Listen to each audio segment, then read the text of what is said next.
दुश्मन की साजिशें हुई नाकाम, पाकिस्तानी क्रिकेट की फतह का दिन। शायकीन क्रिकेट का तवील इंतजार हुआ खत्म। पाक ऑस्ट्रेलिया तारीखी टेस्ट के लिए रावलपिंडी में मैदान सज गया। शाहीनों का कैंगरूज के खिलाफ टॉस जीतकर बैटिंग का फैसला।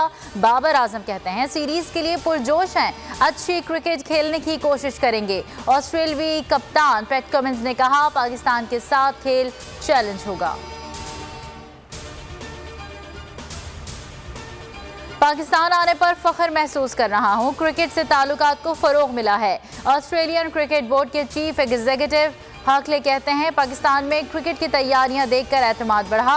PCB chief executive Faisal Hasnain ने न्यूज़ कॉन्फ्रेंस में कहा ऑस्ट्रेलिया को देखने के लिए 24 साल इंतजार किया, बेहतरीन और कांटेदार सीरीज होने वाली है। चेयरमैन ऑस्ट्रेलिया प्लेयर्स एसोसिएशन ने कहा दौरे के लिए ऑस्ट्रेलियावी खिलाड़ी काफ़ी अरसे से इंतजार कर रहे थे। पाकिस्तान में सिक्योरिटी बेहतरीन है। अपोजिशन ने 172 अरकान लाने हैं, इत्तेहादी हमारे साथ हैं, कोई कहां जाएगा। शेख रशीद की बोल न्यूज़ से गुफ्तगू। MQM जिम्मेदार है, इमरान खान को GDA के पास भी जाना चाहिए। सियासत में ऊंच नीच लगी रहती है।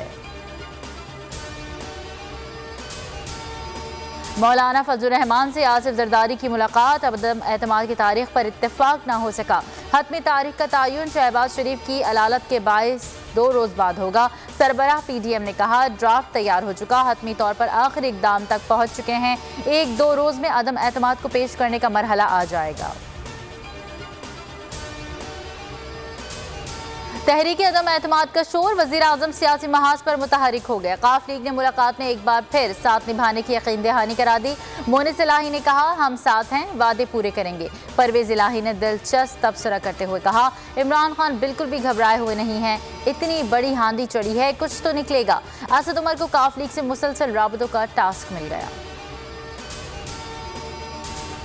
पीका तरमीमी ऑर्डिनेंस के खिलाफ एक और दरखास्त दायर, इस्लामाबाद हाई कोर्ट का अटॉर्नी जनरल को नोटिस, दीगर पेटिशंस के साथ यकजा करके समाअत के लिए मुकर्रर करने की हिदायत।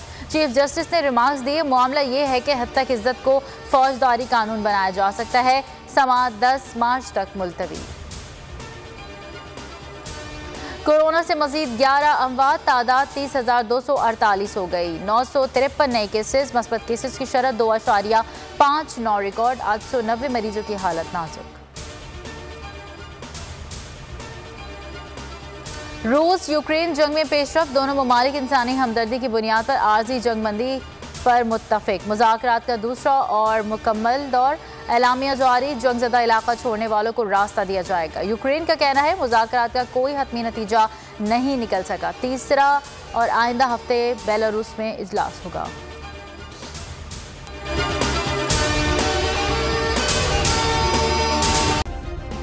सब्सक्राइब करें और बेल दबाएं ताकि कोई खबर रह न जाए।